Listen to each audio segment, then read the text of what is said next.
श्री शिवाय नमस्तुभ्यम। अध्याय 12 प्रारंभ। नारद जी बोले, ब्रह्मा प्रजापते आप धन्य हैं, क्योंकि आपकी बुद्धि भगवान शिव में लगी हुई है। विधे आप पुनः इसी विषय का सम्यक प्रकार से विस्तार पूर्वक वर्णन कीजिए। ब्रह्मा जी ने कहा, तात एक समय की बात है, मैं सब ओर से ऋषियों तथा देवताओं को बुलाकर उन सबको क्षीर सागर के तट पर ले गया, जहाँ सबका हित साधन करने वाले भगवान विष्णु निवास करते हैं। वहाँ देवताओं के पूछने पर भगवान विष्णु ने सबके लिए शिव पूजन की ही श्रेष्ठता बतलाकर यह कहा कि एक मुहूर्त या एक क्षण भी जो शिव का पूजन नहीं किया जाता, वही हानि है, वही महान छिद्र है, वही अंधापन है और वही मूर्खता है। जो भगवान शिव की भक्ति में तत्पर है, जो मन में उन्हीं को प्रणाम और उन्हीं का चिंतन करते हैं, वे कभी दुखी के भाव नहीं होते। जो महान सौभाग्यशाली पुरुष मनोहर भवन, सुंदर आभूषणों से विभूषित स्त्रियों, जितने से मन में को संतोष हो उतना धन, पुत्र पौत्र आदि संतति, आरोग्य, सुंदर शरीर, अलौकिक प्रतिष्ठा, स्वर्गीय सुख, अंत में मोक्ष रूपी फल अथवा परमेश्वर शिव की भक्ति चाहते हैं, वे पूर्व जन्मों के महान पुण्य से भगवान सदाशिव की पूजा अर्चना में प्रवृत्त होते हैं। जो पुरुष नित्य भक्ति परायण हो, शिवलिंग की पूजा करते हो, उसका सफल सिद्ध प्राप्त होता है तथा वह पापों के चक्कर में नहीं पड़ता। भगवान के इस प्रकार उपदेश देने पर देवताओं ने उन श्री हरि को प्रणाम किया और मनुष्य की समस्त कामनाओं की पूर्ति के लिए उनसे शिवलिंग देने के लिए प्रार्थना की। मुनि श्रेष्ठ उस प्रार्थना को सुनकर जीवों के उद्धार में तत्पर रहने वाले भगवान विष्णु ने विश्वकर्मा को बुलाकर कहा, विश्वकर्मन, तुम मेरी आज्ञा से संपूर्ण देवताओं को सुंदर शिवलिंग का निर्माण करके दो। तब विश्वकर्मा ने मेरी और श्री हरि की आज्ञा के अनुसार उन देवताओं को उनके अधिकार के अनुसार शिवलिंग बनाकर दिए। मुनि श्रेष्ठ नारद, किस देवता को कौन सा शिवलिंग प्राप्त हुआ, इसका वर्णन आज मैं कर रहा हूँ, उसे सुनो। इंद्र पदराग मणि के बने हुए शिवलिंग की और कुबेर सुवर्णमय लिंग की पूजा करते हैं। धर्म पीत मणि में पुखराज के बने हुए लिंग की तथा वरुण श्याम वर्ण के शिवलिंग की पूजा करते हैं। भगवान विष्णु इंद्र नीलमय तथा ब्रह्मा हेममय लिंग की पूजा करते हैं। मुनि विश्व देवगण चांदी के शिवलिंग की, वसुगण पीतल के बने हुए लिंग की तथा दोनों अश्विनी कुमार पार्थिव लिंग की पूजा करते हैं। लक्ष्मी देवी स्फटिकमय लिंग की, आदित्यगण ताम्रमय लिंग की, राजा सोम मोती के बने हुए लिंग की तथा अग्निदेव वज्र के लिंग की उपासना करते हैं। श्रेष्ठ ब्राह्मण और उनकी पत्नियां मिट्टी के बने हुए शिवलिंग का, मयासुर चंदन निर्मित लिंग और नागगण मूंग के बने हुए शिवलिंग का आदर पूर्वक पूजन करते हैं। देवी मक्खन के बने हुए लिंग की, योगी जन भस्ममय लिंग की, यक्षगण दधिर निर्मित लिंग की, छाया देवी आटे से बनाए हुए लिंग की और ब्रह्म पत्नी रत्नमय शिवलिंग की निश्चित पूर्वक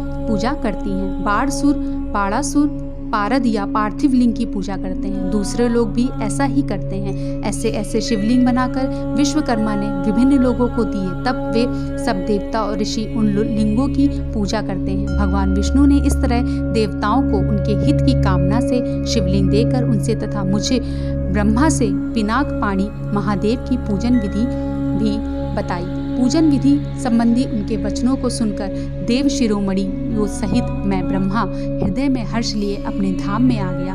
मुनि, वहां आकर मैंने समस्त देवताओं और ऋषियों को शिव पूजा की उत्तम विधि बताई, जो संपूर्ण अभिष्ट वस्तुओं को देने वाली है। उस समय मुझे ब्रह्मा ने कहा, देवताओं सहित समस्त ऋषियों, तुम प्रेम परायण होकर सुनो। मैं प्रसन्नता पूर्वक तुमसे शिव पूजन की उस विधि का वर्णन करता हूँ जो भोग और मोक्ष देने वाली है। देवताओं और मुनीश्वरों समस्त जंतुओं में मनुष्य जन्म प्राप्त करना प्रायः दुर्लभ है। उनमें भी उत्तम कुल में जन्म तो और भी दुर्लभ है। उत्तम कुल में भी आचरणवान ब्राह्मणों के यहाँ उत्पन्न होना उत्तम पुण्य से ही संभव है। यदि वैसे जन्म सुलभ हो जाए तो भगवान शिव के संतोष के लिए उस उत्तम कर्म का अनुष्ठान करें जो अपने वर्ण और आश्रम के लिए शास्त्रों द्वारा प्रतिपादित है। जिस जाति के लिए जो कर्म बताया गया है उसका उल्लंघन ना करें। जितनी संपत्ति हो उसके अनुसार ही दान करें।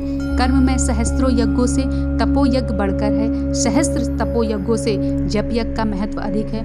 ध्यान यज्ञ से बढ़कर कोई वस्तु नहीं है। ध्यान ज्ञान का साधन है, क्योंकि योगी ध्यान के द्वारा अपने इष्ट देव समरस शिव का साक्षात्कार करता है। ध्यान यज्ञ में तत्पर रहने वाले उपासक के लिए भगवान शिव सदा ही सन्निहित हैं। जो विज्ञान से संपन्न है उन पुरुषों की शुद्धि के लिए किसी प्रायश्चित आदि की आवश्यकता नहीं है। मनुष्य को जब तक ज्ञान की प्राप्ति ना हो तब तक वह विश्वास दिलाने के लिए कर्म से ही भगवान शिव की आराधना कर जगत के लोगों को एक ही परमात्मा अनेक रूप में अभिव्यक्त हो रहे हैं। एकमात्र भगवान सूर्य एक स्थान में रहकर भी जलाशय आदि विभिन्न वस्तुओं में अनेक से दिखते हैं।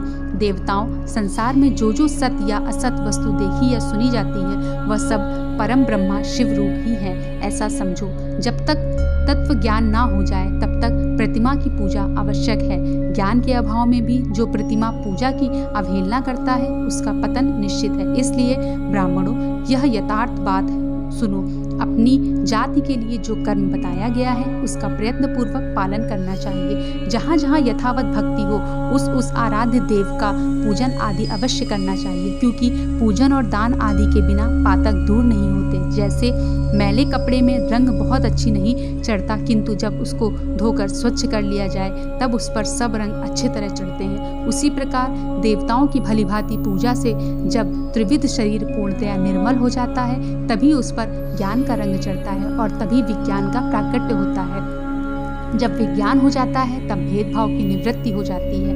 भेद की संपूर्णता निवृत्ति हो जाने पर द्वंद्व दुख दूर हो जाते हैं और द्वंद्व दुख से रहित पुरुष शिव रूप हो जाता है। मनुष्य जब तक गृहस्थ आश्रम में रहे तब तक पांचों देवताओं की तथा उनमें श्रेष्ठ भगवान शंकर की प्रतिमा का उत्तम प्रेम के साथ पूजन करे, अथवा जो सबके एकमात्र मूल है उन भगवान शिव की ही पूजा सबसे बढ़कर है, क्योंकि मूल के सींचे जाने पर शाक्य स्थानीय संपूर्ण देवता स्वतः तृप्त हो जाते हैं। अतः जो संपूर्ण मनोवांछित फलों को पाना चाहता है वह अपने अभीष्ट की सिद्धि के लिए समस्त प्राणियों के हित में तत्पर रहकर लोक कल्याणकारी भगवान शंकर का पूजन करें। अध्याय 12 समाप्त। श्री शिवाय नमस्तुभ्यं।